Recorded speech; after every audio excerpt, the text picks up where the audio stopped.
Fabio Quispe Ramírez, está mal escrito su nombre.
Bien, jóvenes,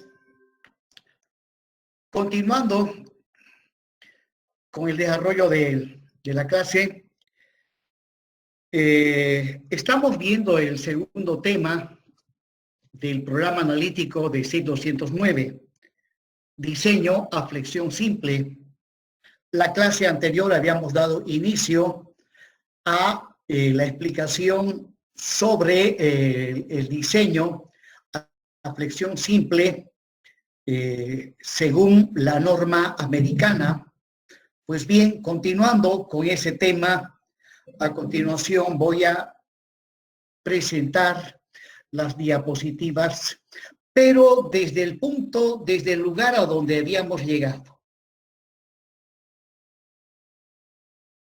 Ahí va.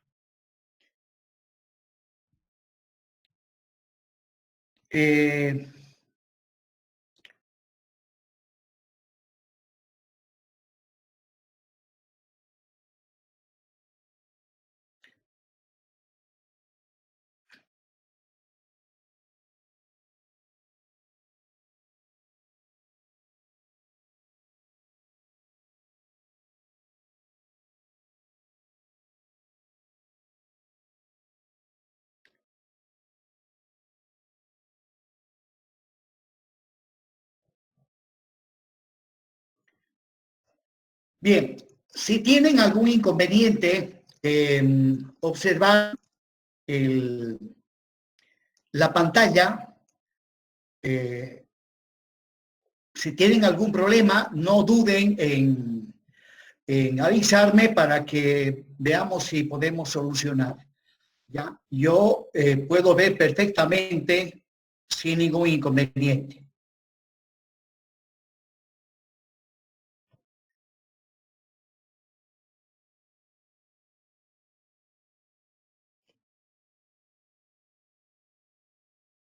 Bien, estamos viendo el método simplificado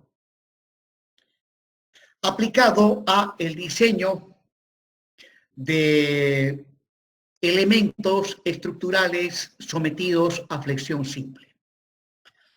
Y básicamente, ¿en qué consiste el método simplificado? Ya lo habíamos visto la clase anterior. El método simplificado consiste en asumir que el diagrama de tensiones de compresión en el hormigón, o sea, por encima del eje neutro, cuando el momento flector es positivo, por encima del eje neutro, todo está comprimido.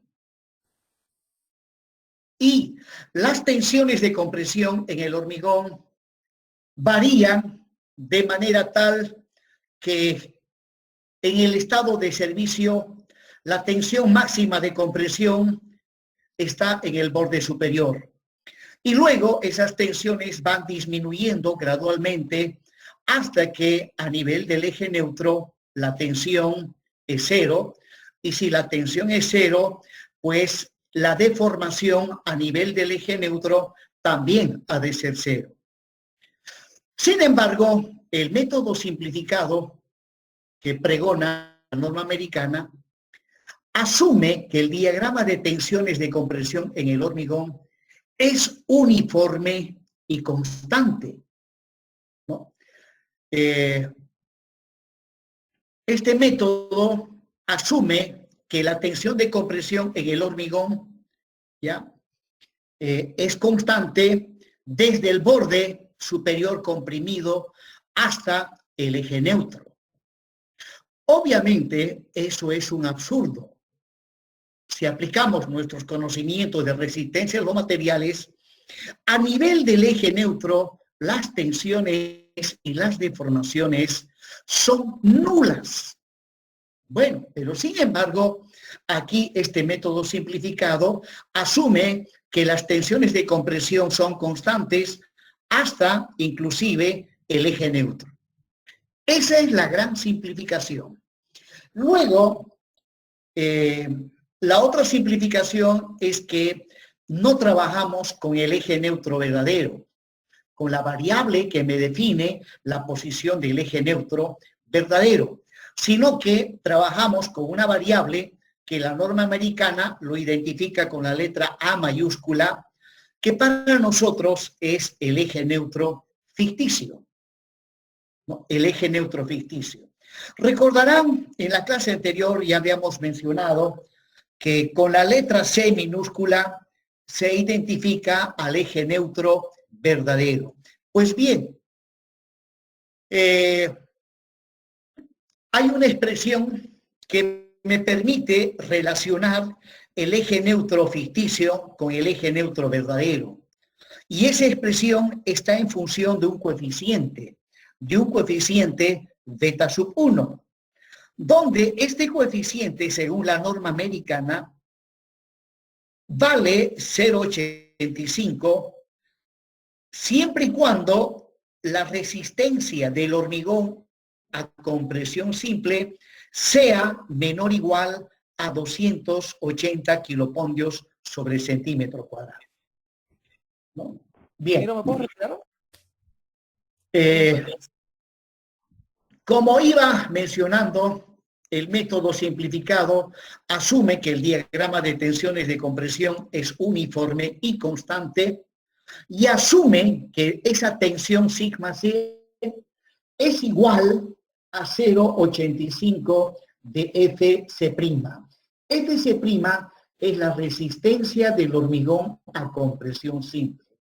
Pero para ser más explícitos, según la norma americana, FC' es la resistencia especificada del hormigón a compresión simple.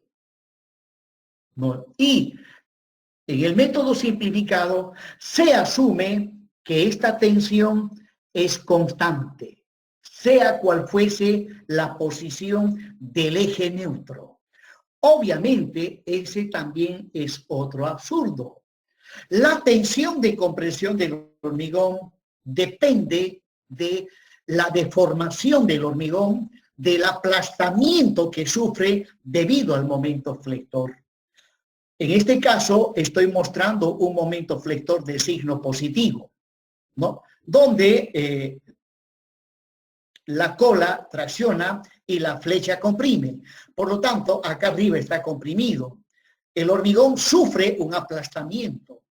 Y bueno, en función de ese aplastamiento, la tensión de compresión en el hormigón varía de 0 a 0,85 de FC', ya que si nosotros vamos y revisamos la hipótesis número 3 del método de los estados límites últimos, o sea, vamos y observamos el diagrama tensión-deformación del hormigón, ahí vamos a entender claramente que las tensiones de compresión en el hormigón no son constantes.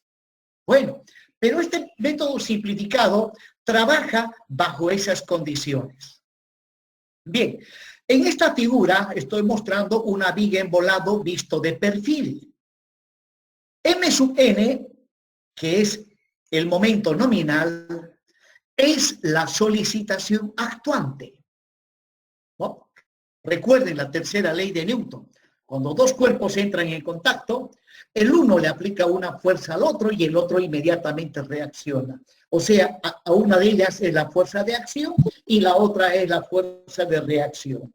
Bueno, acá también se cumple la tercera ley de Newton. El momento es la solicitación actuante.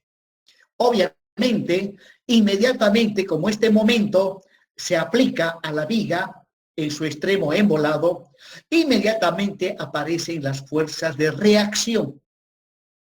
¿Cuáles son las fuerzas de reacción? Pues como el hormigón comprime a todo lo que está por encima del eje neutro, entonces los materiales reaccionan. ¿Qué materiales están por encima del eje neutro? Obviamente el hormigón y las barras de acero que lo identificamos con A sub S2. Entonces esos dos materiales reaccionan. El hormigón reacciona mediante tensiones de compresión cuya resultante es C sub C. Las armaduras están sometidas a tensiones de compresión. Este momento comprime a las armaduras. Inmediatamente esas armaduras reaccionan, donde la fuerza resultante de reacción correspondiente a las armaduras que están en la zona comprimida lo identificamos con C sub S. Luego, por debajo del eje neutro, todo está traccionado. Es más, en el momento de la rotura, por debajo del eje neutro, el hormigón está totalmente fisurado. De ahí que, como el momento flector, la cola tracciona y la flecha comprime, la cola tracciona a todo lo que está por debajo del eje neutro. ¿Qué tengo debajo del eje neutro? Hay hormigón, pero ese hormigón está fisurado, ya no contribuye a la resistencia. Pero menos mal hay barras de acero, la armadura A sub S1.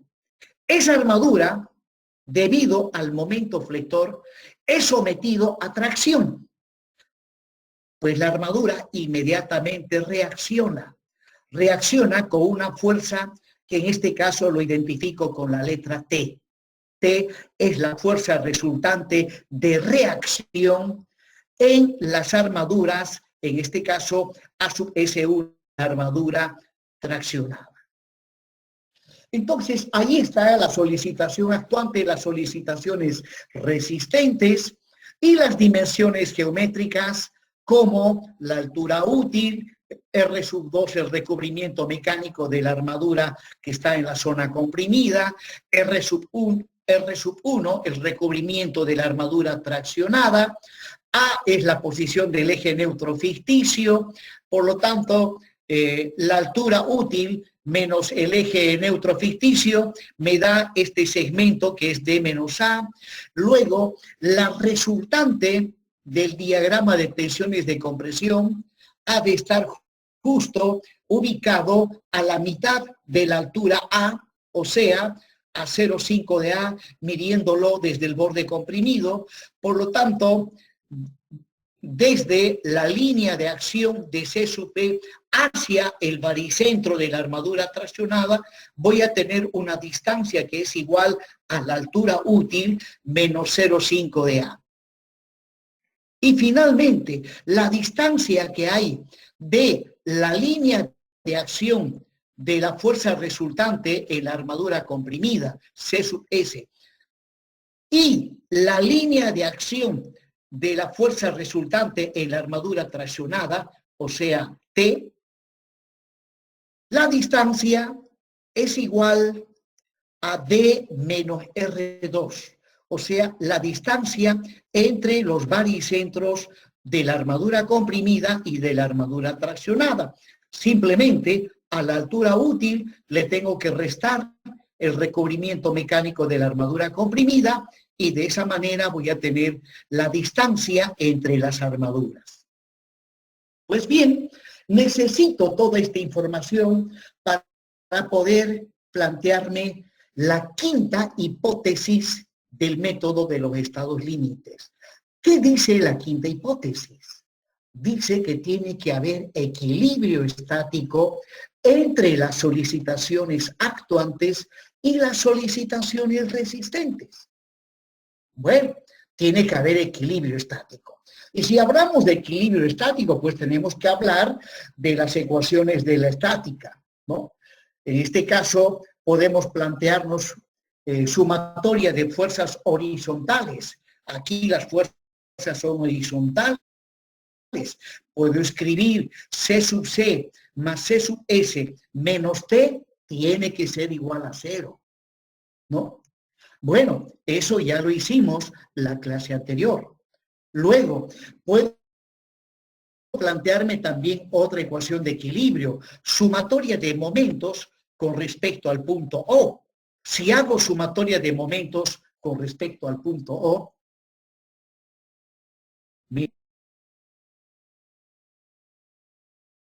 aquí está. Entonces voy a tener el momento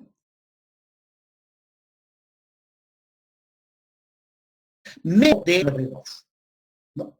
Y luego, pues, inmediatamente continúo con el desarrollo de esta ecuación.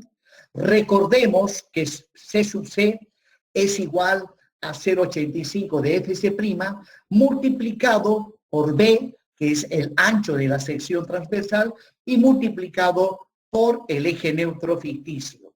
Esto lo hemos visto en la clase anterior. Luego, C sub S, ¿no? La fuerza resultante en la armadura comprimida es el área de la armadura comprimida por la tensión de esa armadura comprimida. Muy bien, si agarro estos dos valores y reemplazo en la ecuación de equilibrio de momentos, voy a llegar a esa expresión. M sub n menos C sub S es 0,85 de FC' de B por A, por el brazo de palanca que es D menos 0,5 de A.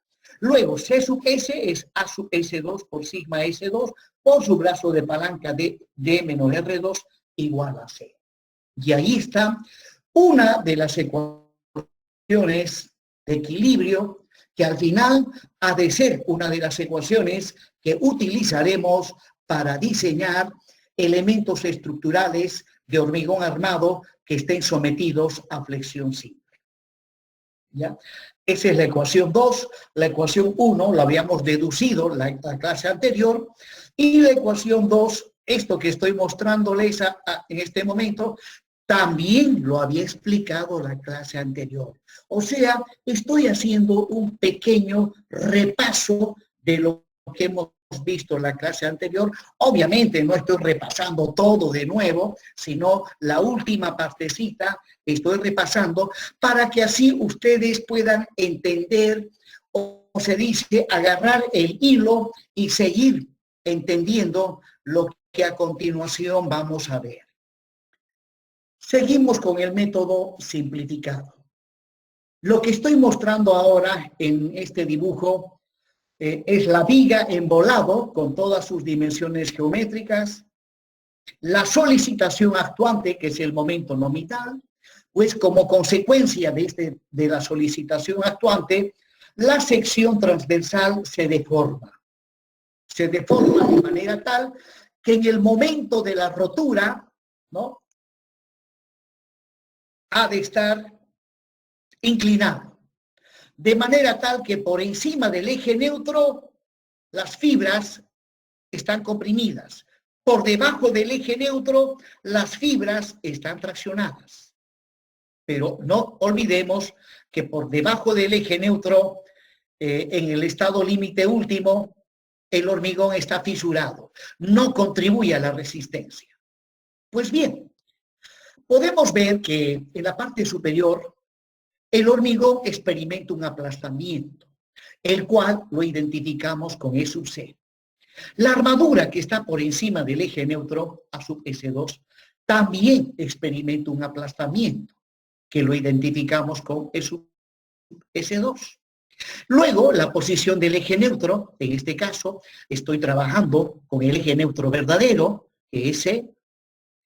Y luego, por debajo del eje neutro, pues, la armadura sub S1, ya, por debajo del eje neutro, todo está traccionado, la armadura A sub 1 experimenta un alargamiento, el cual lo identificamos con E sub S1.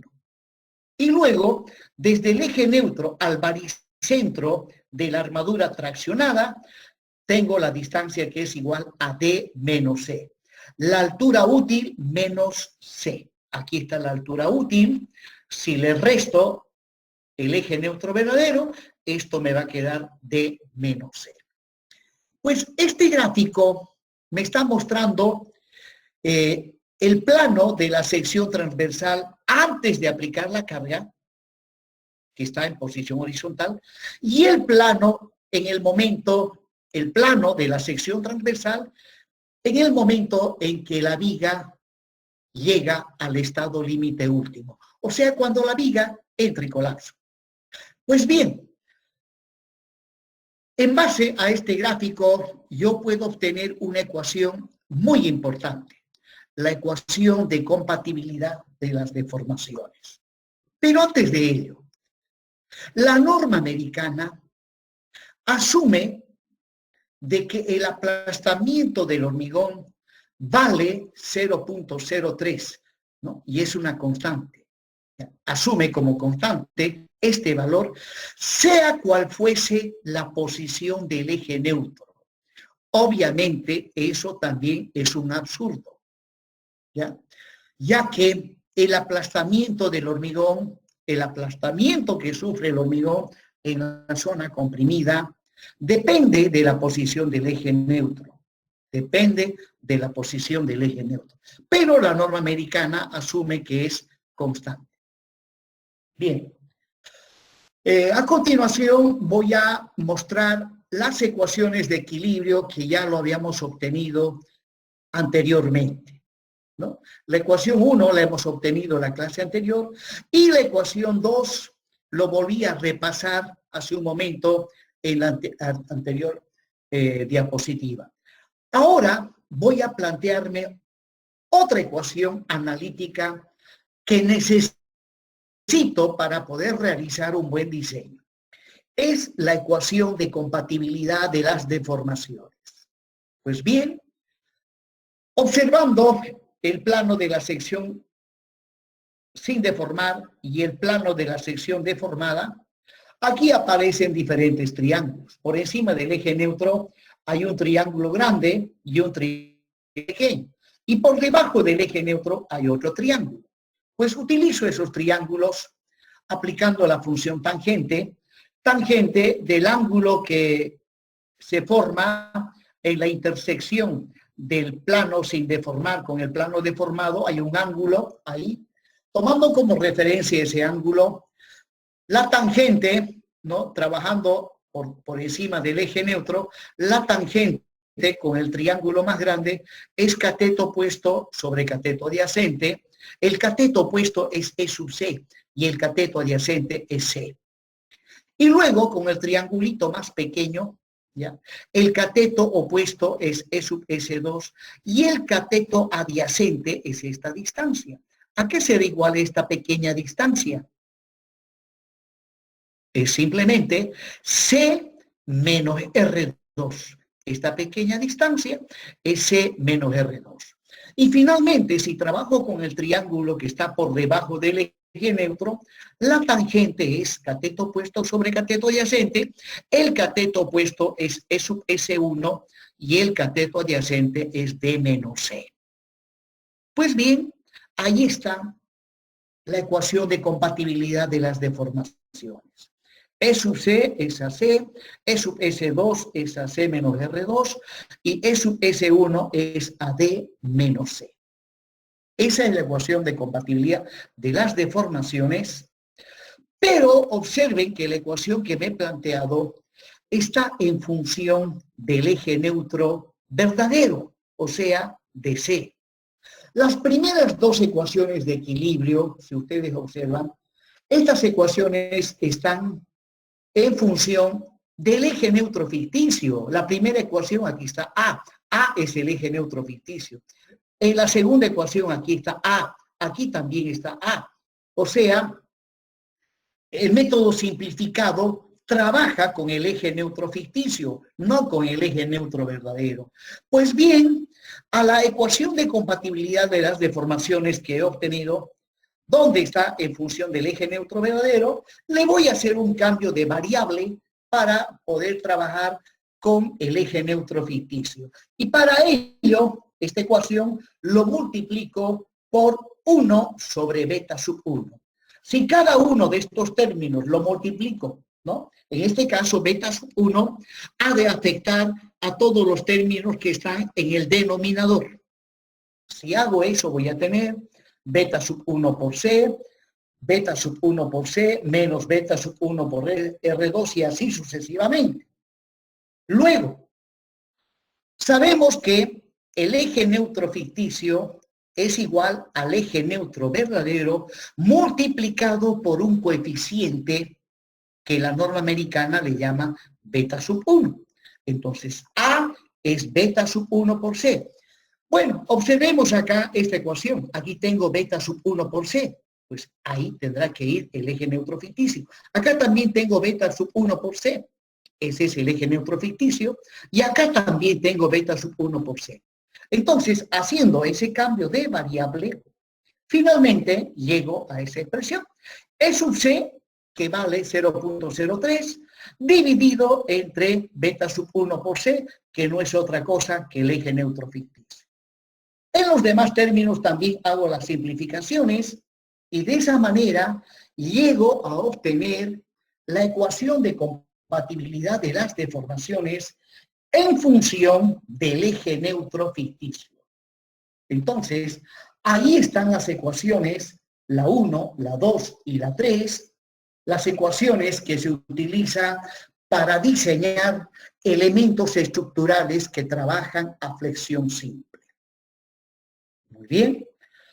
Continuando, aquí estoy haciendo nuevamente un resumen de las 3 ecuaciones que hemos obtenido, ¿no?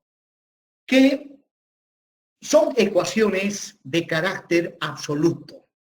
Absoluto porque aquí todas las variables tienen unidades de medida, ¿no? Las tensiones sigma S2, sigma S1 se mide en kilogramos sobre centímetro cuadrado, ¿no? O toneladas metro cuadrado, si ustedes quieren. El momento se mide en toneladas metro. La tensión, la resistencia del hormigón a compresión simple, etc', se mide en kilogramos sobre centímetro cuadrado. La altura útil se suele medir en centímetros. El eje neutro ficticio también en centímetros. Bueno, esas son las ecuaciones absolutas. Bueno, resulta que es mucho más cómodo y práctico trabajar con ecuaciones adimensionales o con variables relativas. Y para ello, a estas 3 ecuaciones le vamos a hacer unos cambios de variable.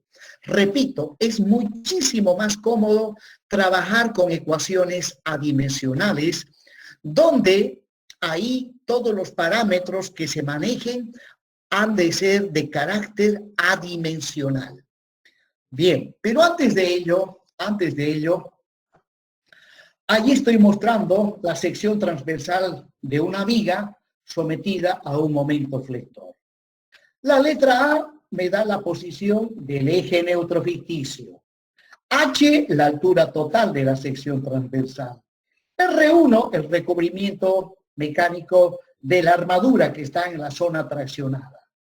Y R2, el recubrimiento mecánico de la armadura que está en la zona comprimida. Luego, la letra B representa el ancho de la sección transversal.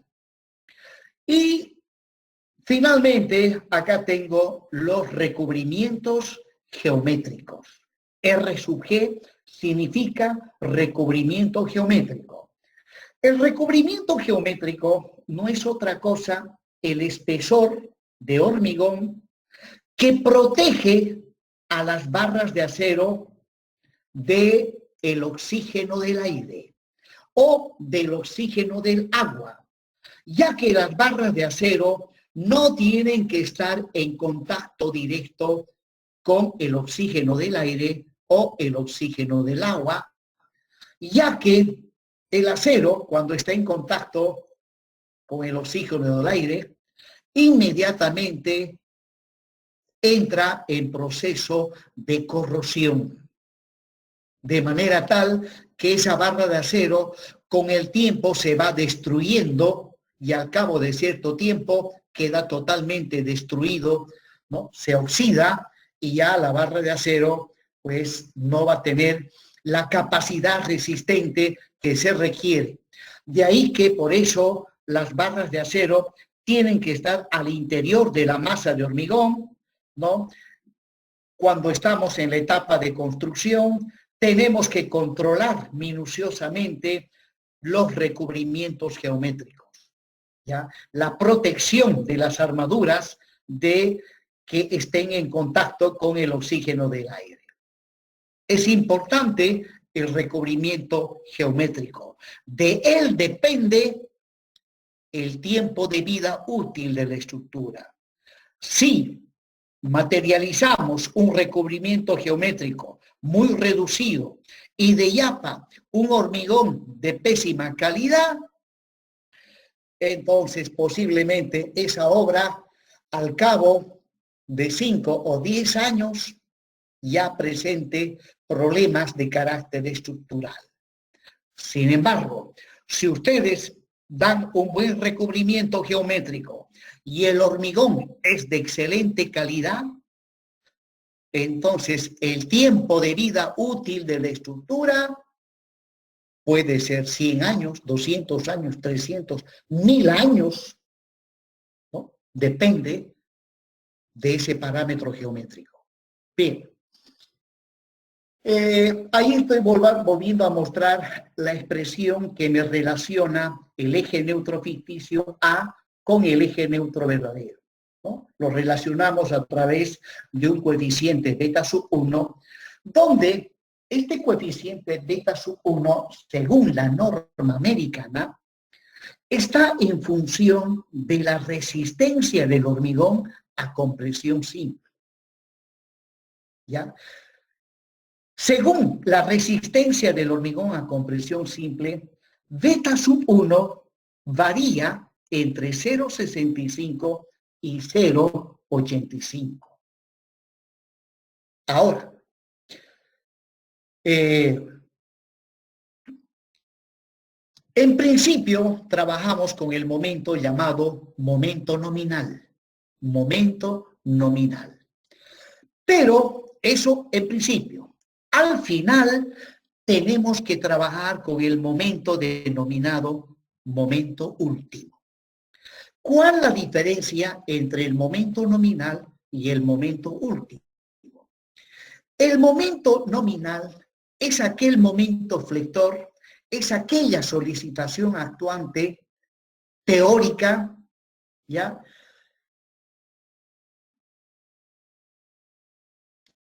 Es el momento bajo el cual no se toma en cuenta los defectos de construcción, ¿ya? Los defectos de construcción.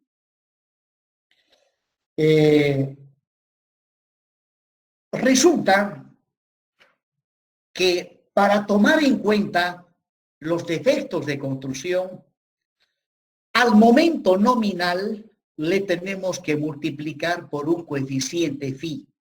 Y de esa manera obtenemos el momento último. El momento último es aquel momento que sí toma en cuenta los defectos de construcción. Por ejemplo, si el momento nominal me dicen, supongamos que el momento nominal tiene una magnitud de 100 toneladas metro. 100 toneladas metro, ¿no? Y hacemos una investigación en varias obras y observamos que debido a los defectos de construcción, el momento en la realidad, debido a los defectos de construcción, el momento resistente no es 100 toneladas metro, es 80 toneladas metro. Debido a los defectos de construcción, la capacidad resistente no es 100 toneladas metro, es menor. Y supónganse que en la realidad observamos o medimos que lo que realmente resiste la estructura, tomando en cuenta los defectos de construcción, es 80 toneladas metro. Por lo tanto, bajo esas condiciones, alguien me puede decir, ¿qué valor le tengo que dar al coeficiente phi? 0.9, 0.9. 0.9. No. 0.85. Recuerden que baja de 100 a 80, dije. 0.80. Pero íbamos a ocupar el 0.85, creo, para no ser tan conservadores, algo así. No. Quiero que me respondan de manera puntual al ejemplo puntual que me he planteado, ¿no? Les dije que la capacidad resistente a flexión, que es el momento nominal, sin tomar en cuenta los defectos de construcción, supongamos que es 100 toneladas metro. Luego nos ponemos a investigar, vamos a la obra, medimos, vemos los defectos de construcción y al final nuestra investigación da como resultado que la capacidad resistente no es 100 toneladas metro. Debido a los defectos de construcción, es solamente 80 toneladas metro. Entonces, bajo esas condiciones, ¿cuánto tiene que valer el coeficiente phi? 0.80. 0.80. 0.80. Eso es. Bueno, según la norma americana, como veremos más adelante, este coeficiente phi está en función del alargamiento que experimenta la armadura traccionada. Está en función de E sub S1.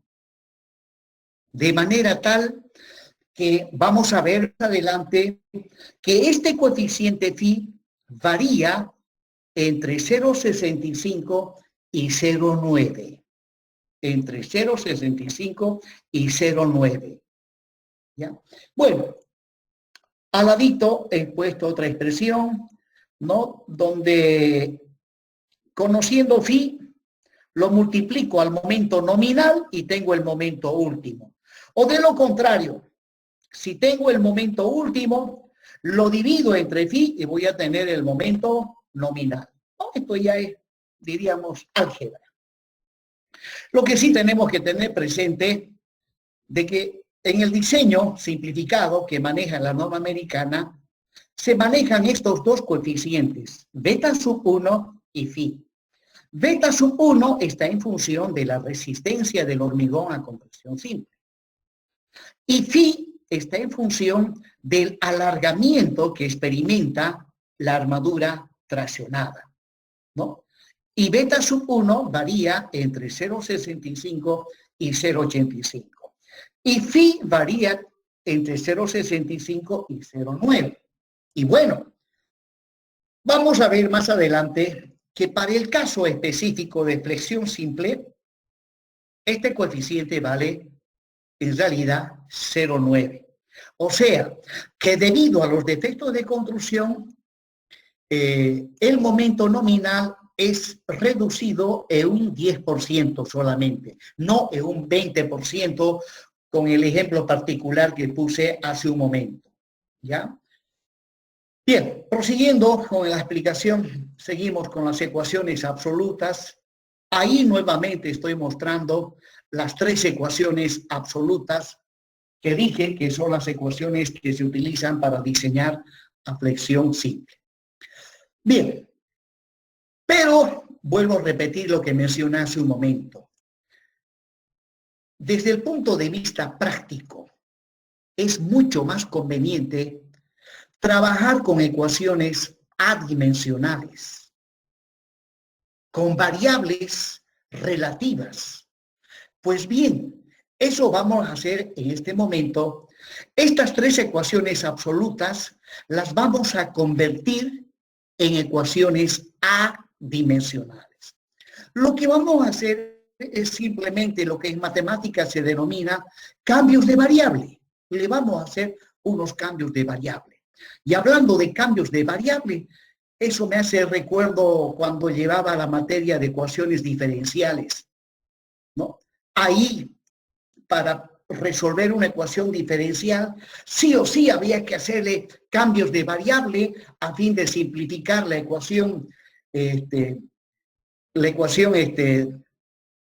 y poderla integrar de manera más sencilla, ¿no? Bueno, empecemos con la primera ecuación. Agarramos esa primera ecuación, ahí está, y le vamos a hacer un cambio de variable. Para ello voy a hacer lo siguiente. Multiplico ambos miembros de esa ecuación por este factor. 1 sobre b de fc'. Multiplico ambos miembros y obviamente en el miembro derecho 0 por cualquier cantidad ha de seguir siendo 0. Y veamos, ¿a qué llegamos? Ahí está, mire. He dividido todo, ¿no? Porque esto va como divisor. 1, 2, los tres términos van divididos entre BD, fc', BD. Sin embargo, observen, en los últimos dos términos, además, he multiplicado y dividido por F sub Y. F sub Y es la tensión de fluencia del acero o la resistencia del acero en el diseño a flexión simple. Lo mismo, la segunda ecuación, además de dividirlo entre BD, fc', lo he multiplicado y dividido entre F sub Y. Hecho eso, inmediatamente empiezo a simplificar. Observen, puedo simplificar, se va B con B, se va fc' con fc', ¿y qué me queda ahí? Me queda 0,85 de A sobre D. Pues bien, a eso que está A sobre D, ¿no? Le vamos a llamar épsilon. A es el eje neutro ficticio. Épsilon es el eje neutro relativo. O sea, ya he obtenido mi primera variable adimensional. Adimensional porque no tiene unidades de medida, ¿no? Si A se mide en centímetros y D centímetros, pues se cancelan las unidades. Por lo tanto, ya tengo mi primera variable adimensional. A, repito, es el eje neutro ficticio. Épsilon es el eje neutro relativo. El eje neutro relativo. Continuemos simplificando. Ahora voy a agrupar, miren, con una curva cerrada, agrupo varios términos. Quedan fuera de esa agrupación, quedan fuera sigma S2 y el F sub Y que está debajo. Pues bien, eso que está agrupado no es otra cosa que A sub S2 por FY dividido B de FC'. Donde A sub S2 es la armadura comprimida. Y a esta expresión lo llamamos WS sub 2. Este WS sub 2 no es otra cosa que la armadura comprimida, pero en términos adimensionales. Pues bien, a WS sub 2 le vamos a llamar, ¿ya?, la cuantía mecánica de la armadura comprimida. Así le vamos a llamar a W sub 2. Es la cuantía mecánica de la armadura comprimida. Bueno, de repente dirán, ¿por qué se le llama cuantía mecánica de la armadura comprimida? La palabra mecánica porque intervienen la resistencia del acero y la resistencia del hormigón. Cuantía porque me permite cuantificar la cantidad de armadura, en este caso de A sub S2, pero en términos adimensionales. Continúo. En el tercer término también hago una agrupación similar y eso que está agrupado es A sub S1 por FY y en el denominador va esa expresión y aquí va A sub S1 en la armadura traccionada. Y WS1 es la cuantía mecánica de la armadura traccionada. O sea, WS1 es la armadura traccionada, pero en términos adimensionales. WS2 también es la armadura comprimida, pero en términos adimensionales. Pues bien, introduciendo estos cambios de variable, finalmente la ecuación 1, la ecuación absoluta 1, queda de esta manera.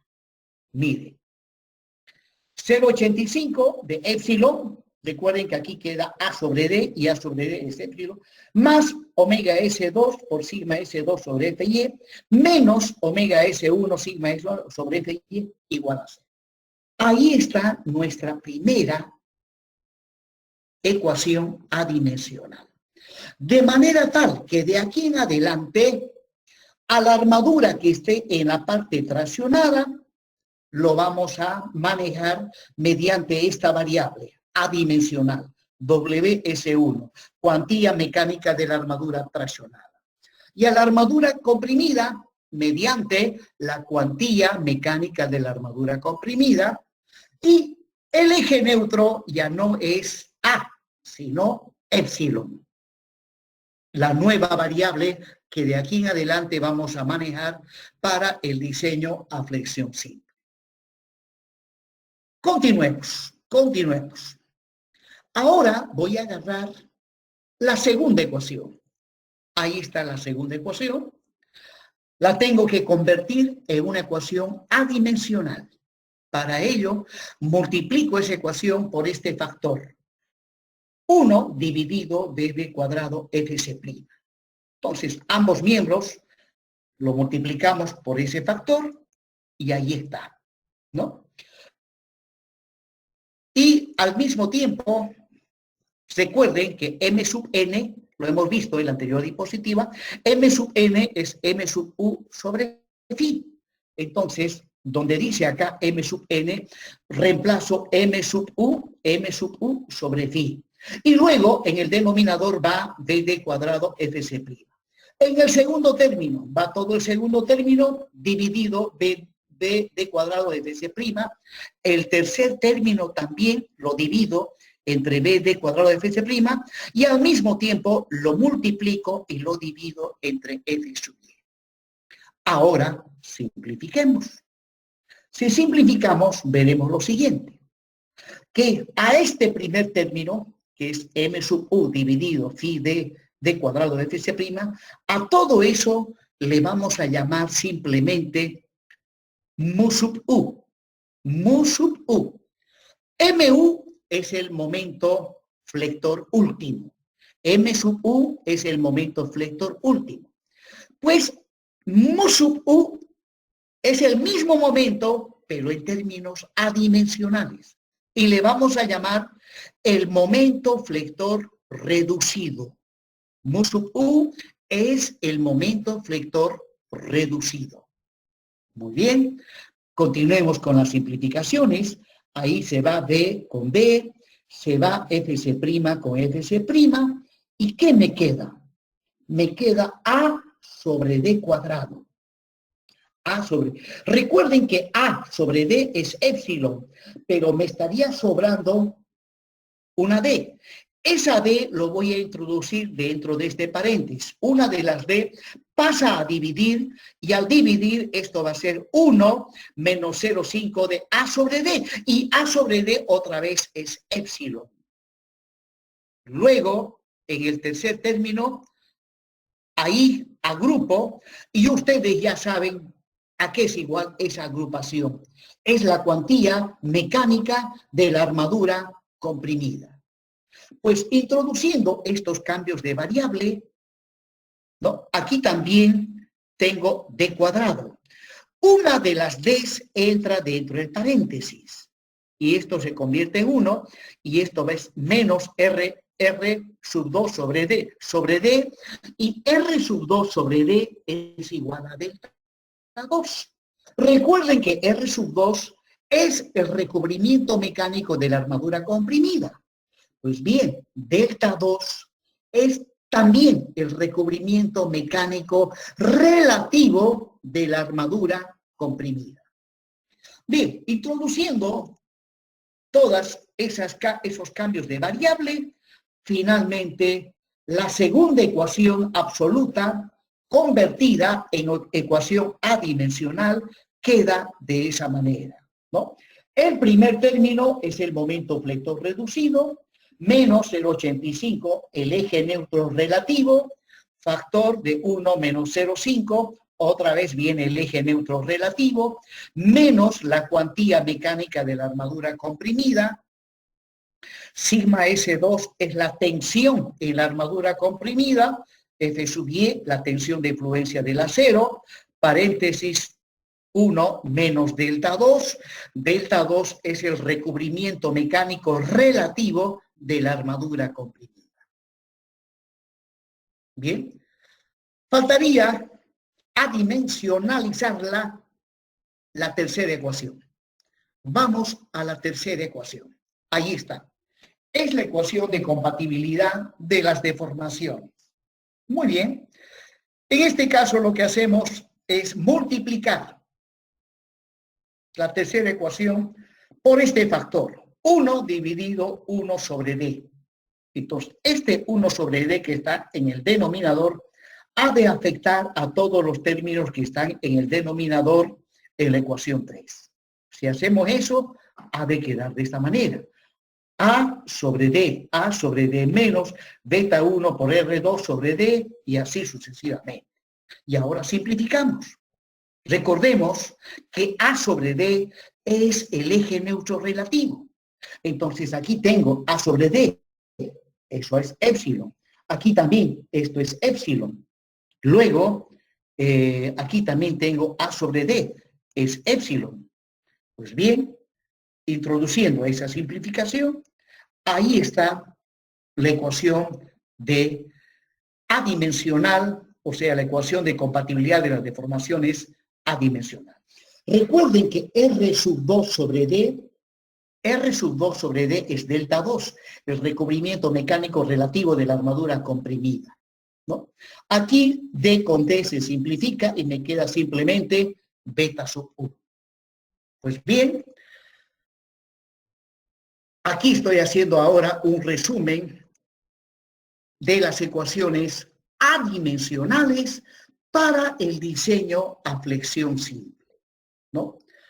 Pues bien, la cuantía mecánica de la armadura comprimida, la cuantía mecánica de la armadura traccionada, el momento flector reducido, el eje neutro relativo. Aquí está la relación entre el eje neutro ficticio y el eje neutro verdadero. Ahí está el recubrimiento mecánico relativo de la armadura comprimida. Bueno, aquí el recubrimiento mecánico relativo de la armadura traccionada. Y bueno, pues de aquí en adelante nos tenemos que acostumbrar con esta nueva nomenclatura. Al momento flector le llamamos el momento flector reducido, mu sub U. Las armaduras, W sub S1, W sub S2, y el eje neutro, épsilon, y los recubrimientos mecánicos delta 1 y delta 2. Bien. Ahora,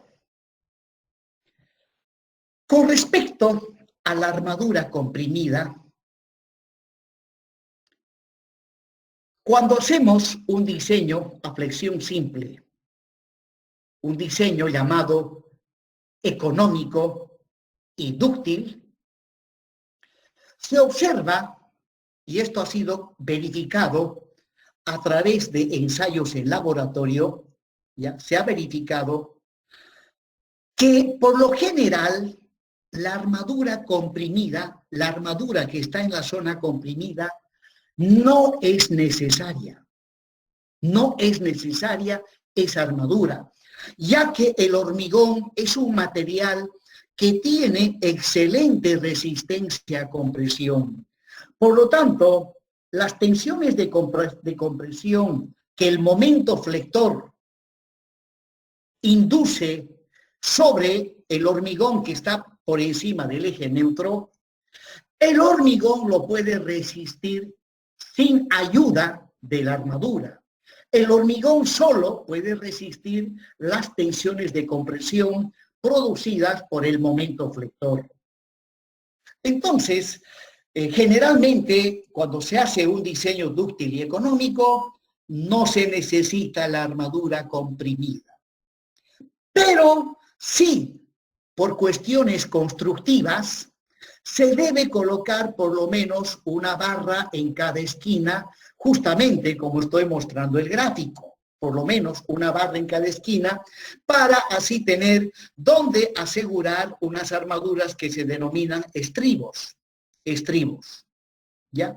Entonces, agarrando la segunda ecuación adimensional, que es la ecuación donde interviene el momento flector reducido, como en la mayoría de los casos no se necesita la armadura comprimida, entonces en la segunda ecuación, este segundo término es cero, no es cero.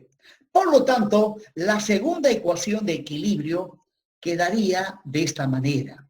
Mu sub u igual a 0,85 de epsilon, factor de 1 menos 0,5 de epsilon. Donde, si yo llego a conocer el valor de epsilon, o sea, el valor del eje neutro ficticio, observen, reemplazando en esta fórmula, inmediatamente puedo conocer la magnitud del momento flector reducido. Y viceversa, si yo llego a calcular el momento flector reducido, ¿no? Y es fácil de calcularlo, aquí está la fórmula, es simplemente el momento último dividido phi de la altura útil al cuadrado y la resistencia del hormigón. Lo calculamos y si tengo el momento flector reducido, de esta ecuación puedo despegar épsilon, o sea, el eje neutro relativo, y así pues conocer exactamente dónde se encuentra ubicado el eje neutro.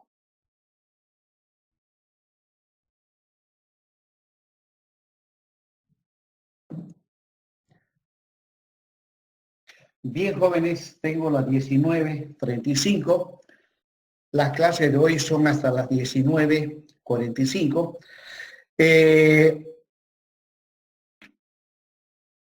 La clase de hoy lo vamos a dejar ahí. Esta parte la voy a concluir el día viernes. Espero que para el día viernes todos hayan corregido su nombre como corresponde. Y debo comentarles lo siguiente. En cuanto a las diapositivas que yo he elaborado utilizando esta aplicación de Microsoft Office, el PowerPoint, el pasado semestre he logrado elaborar estas diapositivas hasta el diseño a flexión compuesta. Hasta el diseño a flexión compuesta. Ya de ahí en adelante no tengo material para poder exponer, puesto que ahora todos pasamos clases virtuales y el docente tiene que preparar este material. Un material que antes, pues, cuando las clases eran presenciales, al menos mi persona jamás nunca pensó que iba a utilizar estas herramientas. Entonces, yo desde el anterior semestre estoy preparando este trabajo para poder exponer a través de las clases virtuales. Pero el tiempo, y además esto no es, estas figuras, este trabajo no se arma de la noche a la mañana, pues tengo preparado hasta el diseño a flexión compuesta. Me falta corte, me falta torsión, me falta columnas, me falta vigas T. Son 4 temas grandes que me faltan. Entonces, jóvenes, vamos a hacer lo siguiente, con la finalidad de hacerme un campito en cuanto al tiempo. El tiempo es la cosa. Vamos, desde la próxima semana, vamos a pasar clases los lunes y los viernes. Los lunes y los viernes. Cosa que el día miércoles, donde normalmente pasábamos clases, ese día yo me voy a dedicar a elaborar las presentaciones de los temas que aún todavía faltan, ¿no? Espero terminarlos lo más pronto posible para luego volver nuevamente a pasar clases de manera normal, lunes, miércoles y viernes. ¿Ya? Entonces, desde la próxima semana, por un determinado tiempo, no es por todo el semestre, ¿no? Vamos a pasar clases lunes y viernes. Bien, jóvenes, por hoy lo dejamos aquí. Continuamos el viernes, que está mañana pasado. Bien, jóvenes, ¿alguna duda, alguna pregunta respecto al tema que hemos tocado hoy?